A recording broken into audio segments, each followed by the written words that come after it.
Hello and welcome everyone, this is Calebovitsch coming to you with another Flesh and Blood video. This time I would like to talk to you about Blitz. Oh, wait, Blitz? Seriously? Bear with me here, it's going to be a fun one. You might have seen one of my videos talking about that all heroes in Flesh and Blood are exactly the same. But they're not. Oh, that's a spoiler alert for that video as well. One of the heroes that has a totally different gameplay is Kano, the initial wizard that has been released in Arcane Rising, the second set for Flesh and Blood. And I would like to talk a bit about Mr. Kano himself.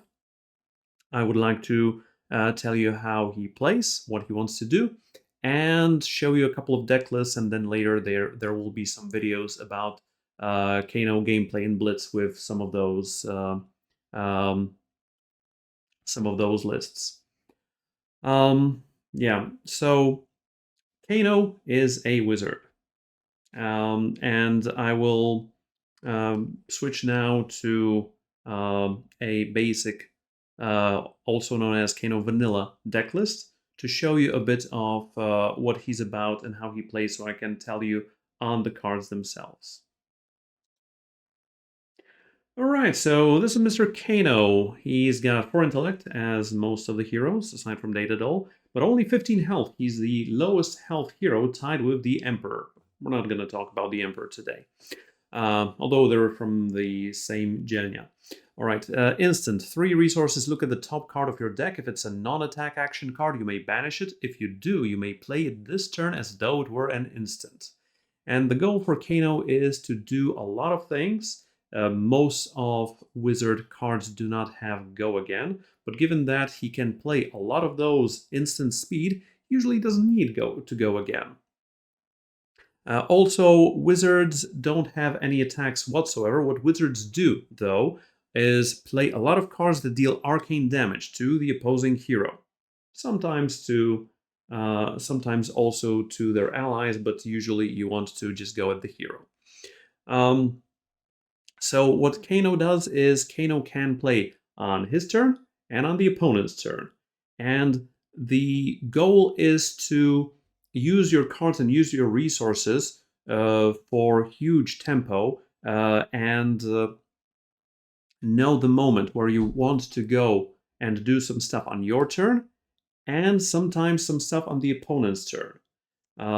Because if you are playing, let's say, if you are going Crucible of Aetherweave, 1 resource to boost a spell into a Swell Tidings, so from 1 blue and this card, you want to deal 6 arcane damage to your opponent.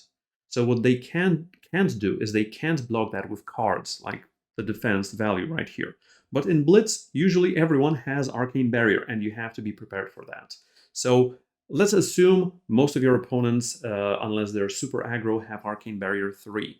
So what that means, by using up these 2 cards, your opponent has to use 3 resources, so a blue, in order to soak 3 of that damage, and you still deal 3 damage to them, but they're 1 resource card lower for their turn. Now, when it comes back to your opponent's turn, they need to spend some resources, so that's another card, to play something, so that's a 3rd card, and they are much lower on resources, and then on their turn, if you activate Kano once, twice, or maybe even 3 times, and cast some arcane damage dealing spells, well, they're kind of withered out of their resources, and that is where you can really shine, just doing that push and pull tempo from time to time.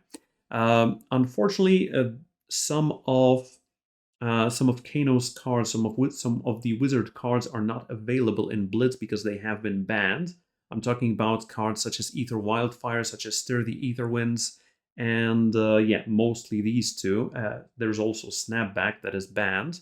So how Kano can deal a lot of damage on your opponent's turn, or just in general, and that is by comboing several effects culminating into Blazing Ether. And although Ether Wildfire is not available, there is still Ether Flare available in the format. It says, deal 3 arcane damage to target opposing hero. The next card you play this turn with an effect that deals arcane damage instead deals that much arcane damage plus X, where X is the damage dealt by Ether Flame. And you can boost that arcane damage number by using your weapon, Crucible of Aetherweave, and by one-off using your Metacarpus node, your arms equipment. There is also a fourth flavor of Kano that I will not be diving into today, with Blessing of Ether and boosting up one singular spell a lot of times. That is something for the future because I haven't tinkered with that one yet. But getting back to vanilla Kano. What Kano does is just going for an Ether Flare into something else that deals damage, into something else that deals damage, maybe into a Lesson in Lava, a specialization that says when this deals damage, you may search your deck for a wizard card with cost equal to or less than the damage dealt by Lesson in Lava, reveal it, then shuffle your deck and put it on top of your deck. Then use your Kano's ability for 3 resources and finish your opponent off with Blazing Ether. Now this is going to be your finisher more often than not. If you can play 2 Blazing Ether in a turn, you usually win. 1 should also be enough if you've chipped away your opponent's health total as well. Deal X arcane damage to target hero, where X is the amount of arcane damage you have already dealt to that hero this turn.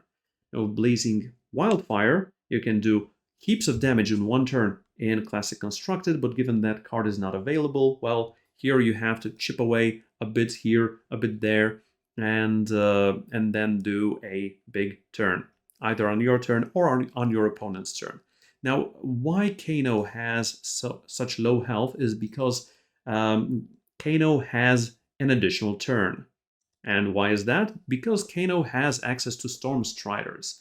This is one of the most powerful legs equipment in the game, because an instant for just 1 resource and destroying this, you may play your next wizard non-attack action card this turn as though it were an instant. That's right. So what you're essentially doing is, even if your opponent is presenting a lethal attack onto you, you can still kill them in response. You can still kill them in combat via either activating Kano's ability and burning them off the top, or even finishing them off with Storm Striders by playing something from your arsenal or from your hand. Now, this, with the addition of one more item that I've forgotten here. Okay, there we go, Ragamuffin. So what you want to be doing is playing some offensive cards on your turn, playing some offensive cards on your opponent's turn, and on your opponent's turn you usually want to have a lot of blues to go off. There are some effects here that try to deal more than 3 damage, so more than the usual arcane barrier, that is Ether Spindle for 4, maybe +1 from Crucible of Aetherweave, Emeritus Scalding, 2 on your turn or 4 on the opponent's turn for the blue, and 4 on your turn and 6 on the opponent's turn for red. And there is also Swell Tidings, what used to be a Voltic Bolt, now is Voltic Bolt with added text. Deal 5 arcane damage to target hero, but if you deal more than 5 damage with this, you create a Ponder token. That's a new aura with that says at the beginning of your end phase, destroy Ponder and draw a card. So just an added bonus on top of that. This deck also utilizes the usual suspects when it comes to the cards, and given that Kano wants to know what you have on top of your deck, Opt is what Kano wants to do. I mean, if you can set the top of your deck up, you know if you want to fire up your Kano's ability or not. So opting with Ether Spindle, opting with Cindering Foresight, and also upping your arcane damage by 1. Energy Potions, very good card, especially for the setup, because, well, you need to be spending a lot of resources to combo for a lot of damage. Eye of Ophidia, if you don't have that one, that's fine, but if you do have access to this Fable, this is actually one card that can fizzle your Kano activation, but if you don't, well, you just use Kano's ability pitching your Eye of Ophidia. First, you get to opt to set the top of your deck, and then Kano's ability resolves, and you exactly know what you are going to banish and then play. 1 copy of Forked Lightning if you can set this up with Cindering Foresight, Ether Flare, Crucible of Aetherweave, and or Metacarpus node. That is going to be awesome and amazing.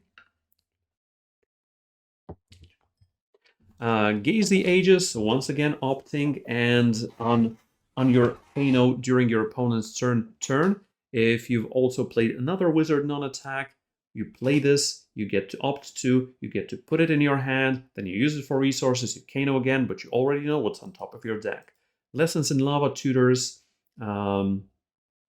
tutors usually Blazing Ether, but sometimes some other things. Prognosticate instead of Zap, because it's Zap with added tax, because if this deals more damage than the initial value, you get to opt. And as I said, opt is very important for your hero. Reverberate as a blue, I've included this because it sometimes helps you go off with, if you're stuck with a Blazing Ether in hand or something like that. Sonic Boom to punish some of your opponent's greedy plays, and also sometimes even with just a Crucible activation, sometimes you get to play an additional card, and in clutch situations this can also win you the game off the top of your deck.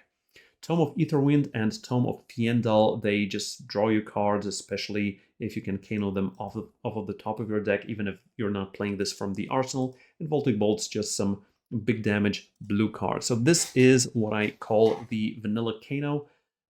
So the regular, usual build for Kano. Spellfire Cloak here instead of Fiendal Spring Tunic, because when you're going off during your opponent's turn, you have an additional resource, so you don't have to wait 3 turns for Tunic to power up. It doesn't block for 1, but still you can use it on turn 1 or turn 2. This is exactly what, for example, Phi was doing with Blossom of Spring in Classic Constructed even, because they want to sometimes go off before turn 3. And last but not least, Ragamuffin's Hat. This innocently looking headpiece can sometimes save you on your combo turns, because how this works is you have a full grip, but you can only activate this ability if you have 1 card in hand. So you use your Kano's ability once, twice, or 3 times, and in response to the activation that leaves you with just 1 card in hand, you use Ragamuffin's Hat, you draw a card, and you put the card from your hand that you actually wanted to play on top of your deck. For example, a Blazing Ether. So that is how this deck works, that is the theory. But I have also included 2 slightly different flavors of Kano if you want to go funky or extra funky. And one of these is something that I've taken to one of the local armories, and that is Royal Kano, because I wanted to see if actually Crown of Dominion makes any sense. Your hero is royal is not the huge part, unless you're playing against Arachne, then you don't want to be playing this.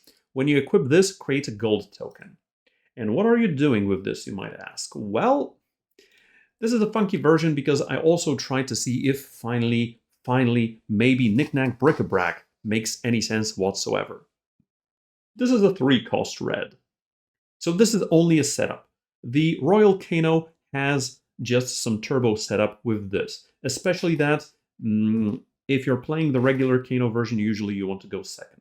With this and the other version, the setup versions, you actually sometimes want to go first, because if you start your game with pitch a blue, Knick-Knack Bric-a-Brac, as an additional cost to play Knick-Knack Bric-a-Brac, you may destroy any number of copper, silver, and or gold you control, and you've already started your game with a gold token. Search your deck for a card with Amulet, Potion, or Talisman in its name, put it in the arena, then shuffle. For each 1 gold destroyed this way, repeat this process. So essentially, what you're doing is you're converting that gold into an additional potion. So that means, in this version, you're playing with 2 energy potions, and instead of Ragamuffin's Hat, you have Potion of Deja Vu. On instant, you get to destroy this to put all cards from your pitch zone on top of your deck in any order. And usually this goes in also in response to several Kano activations. 3 potions total for 2 Knick-Knack Bric-a-Bracs. And essentially, if you can start your game with Knick-Knack Bric-a-Brac and a blue, what you're doing is you're playing this, you're sacrificing a gold, and you're getting 1 Deja Vu and 1 energy potion out. Unless you have one of those in hand, then you can, the Deja Vu one in hand, then you can just play 2 energy potions. Later in the game, obviously, this is a fizzle, but in reality, what you're doing is you're sacrificing 1, 2, 3 slots that in the vanilla version was 2 red prognosticates, and I believe it was a blue ether flare for these 3 cards. So the red to blue to yellow ratio is exactly the same, but you're getting a bit funky, and you're using your Marvel Crown of Dominion if you've opened one. The last version that I have not played yet, but I have brainstormed with or tinkered with. Oh, sorry. No, yes, that's fine. Is based around a new card from Dynasty as well, Brainstorm. And this is mostly a meme version, and from what I've heard, although it is good against slower decks, it is quite bad against faster decks because this version has many more cards that do not block, including Brainstorm. It is a blue 3-cost wizard instant that says, until end of turn, your hero gains the ability. Whenever you draw a card this action phase, deal 1 arcane damage to any target, usually being your opponent's face or portrait. And what you're doing here is, well, this also needs some setup. And, well, obviously you want some card draw. And you have card draw in the form of Hope Merchant's Hood. Instant, destroy this, shuffle any number of cards from your hand into your deck, then draw that many cards. And if you've already played Brainstorm, you'd get to deal that much arcane damage to your opponent. But wait, there's more. There's also Potion of Luck. It's another potion, like Potion of Deja Vu or Energy Potion. Instant, destroy this, shuffle your hand and arsenal into your deck, then draw that many cards. So essentially, what this version does is, if you are able to have an energy potion in play, let's say just 1, okay? And a couple of potions of luck, and you arsenal a Brainstorm. What you're doing is you can, on your opponent's turn, sacrifice Spellfire Cloak for 1 resource, sacrifice Energy Potion for 2 resources, play Brainstorm from your arsenal or from your hand.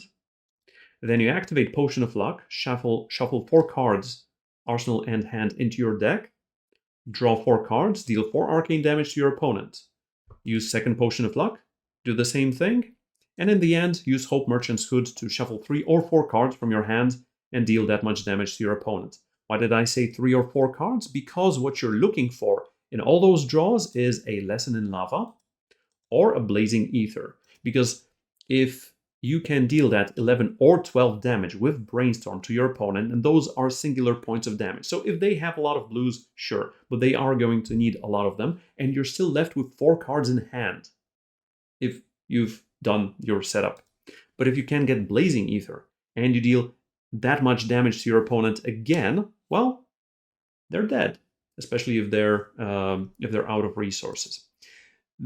Here, the added cards also are Sift. It is a blue that blocks for 3 that you can still play off the top of your deck that says, put up to 2 cards from your hand on the bottom of your deck, then draw that many cards. So this is an additional effect that draws cards and deals damage to your opponents. Same goes for Tome of Aetherwind and Tome of Fiendal, so you need to have all of these in your deck as well. So there's not a huge difference between all these 3 flavors of Kano, but they should play slightly different overall, especially this version. Because as the vanilla one is just your regular Kano, no comrade, it is our turn, into Knick-Knack Royal Kano, which allows you for some added setup with bringing you that Deja Vu and or Energy Potions, into this one with 2 Brainstorms, 2 Potions of Luck, and 2 Sifts instead of 6 cards. So the core of the deck remains the same, but just by changing your headpieces from Ragamuffin's hat to Crown of Dominance or to Hope Merchant's Hood and switching up several cards, you can actually have different kill conditions for your Kano deck. But that is just the theory, which I do hope you've enjoyed. And now, well, soon on this channel you will also see some Kano gameplay videos. Like maybe right about, well, there should be a video right now. So enjoy that as well. Thank you for that, and Calebovitsch out.